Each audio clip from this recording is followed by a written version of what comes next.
వడదెబ్బతో మరణిస్తే 4 లక్షల రూపాయలు ఎక్స్గ్రేషియా పెంచిన రాష్ట్ర ప్రభుత్వం. రాష్ట్ర విపత్తుగా వడగాళ్లు.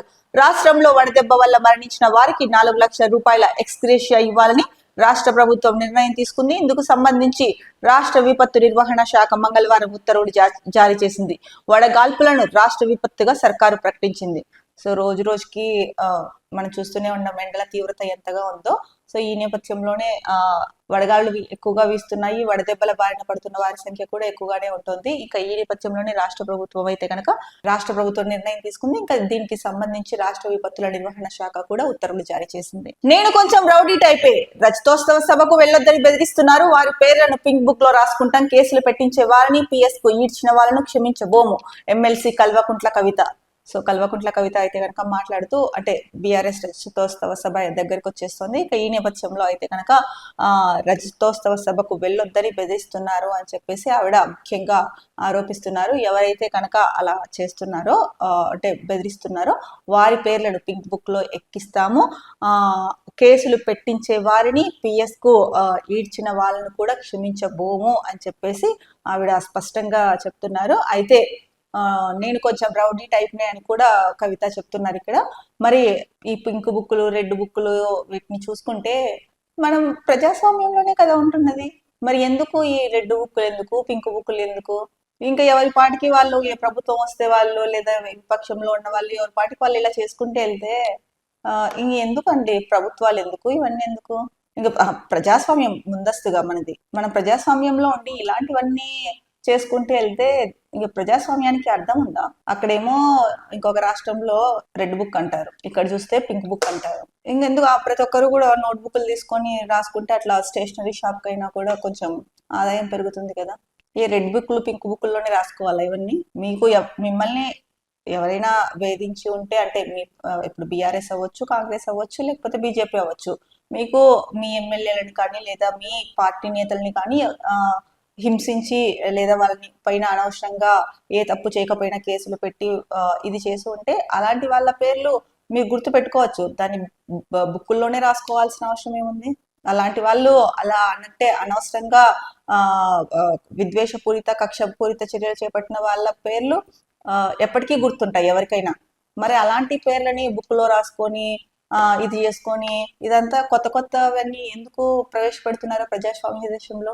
ఇప్పుడు అనవసరంగా కేసులు పెట్టి, లేదా అనవసరంగా బెదిరించి, అనవసరంగా బెదిరిస్తూ ఉంటే వాళ్ళపైన చర్యలు తీసుకోవడంలో తప్పులేదు, వాళ్ళపైన యాక్షన్ తీసుకోవడం లేదా వాళ్ళపైన మాట్లాడడంలో తప్పులేదు.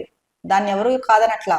కానీ ఈ పింక్ బుక్లు, రెడ్ బుక్ల గోల ఏంది అనేది ప్రజల్లో అయితే కనుక ఇప్పుడు చర్చనీయాంశమైంది.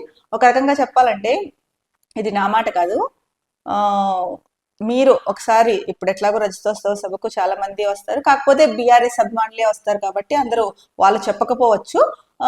మీరు ఇంకా ఎన్నికలు వస్తాయనగా ఇప్పుడు వెళ్ళకపోయినా తర్వాత అయినా వెళ్తారు కదా, అప్పుడు వెళ్ళి పింక్ బుక్ గురించి అడిగితే కొంతమంది పింక్ బుక్, రెడ్ బుక్ అంటుంటే ఇదేంటి కొత్త బుక్కులు తీసుకొస్తున్నారు అన్ని, ఏంది పింక్ బుక్, ఏంది రెడ్ బుక్, మనం ఎక్కడ ఉంటున్నాము, ఎక్కడ బతుకుతున్నాము, ఈ కొత్త కొత్త రూల్స్ అన్ని ఏంటి అని చెప్పేసి ప్రజలు మాట్లాడుకుంటున్నారు. ముఖ్యంగా మహిళలు అయితే కనుక ఇదేందో కూడా అర్థం కావట్లేదు అని చెప్తున్నారు. ఒకసారి మీరే క్షేత్రస్థాయిలో పర్యటన చేసినప్పుడు మీకే తెలుస్తుంది. అలాగని ఏ పార్టీకి సంబంధించిన అభిమానులని వాళ్ళని అడిగితే వాళ్ళు ఎందుకు చెప్తారు? వాళ్ళు చెప్పరు. ఒకవేళ మీరు ఏదైనా చేసినా కూడా అలాంటిది క్షేత్రస్థాయిలో పర్యటన చేసి వీటి మీద తెలుసుకోవాలనుకున్నా కూడా అది నిష్పక్షపాతంగా ప్రజలకు తెలియజేయాలి మళ్ళీ ఆ రిపోర్ట్ ని. అంతేగాని వన్ వేలో వన్ సైడ్ పెట్టేసుకుంటే అప్పుడు కూడా ఉపయోగం ఉండదు మీరు క్షేత్రస్థాయిలో పర్యటించిన. సో మీరు ఏదైతే కనుక రజతోత్సవ సభకు రాకుండా బెదిరిస్తున్నారు కొంతమందిని అని చెప్పేసి, అలాగే ఏదైతే ఈ కేసులు పెట్టించే వారిని, అంటే ఏ తప్పు చేయకపోయినా కూడా కేసులు పెట్టించే వారిని, స్టేషన్ కి ఈడ్చుకెళ్లే వాళ్ళని కూడా ఎవరిని క్షమించబోము అని చెప్తున్నారు మీరు.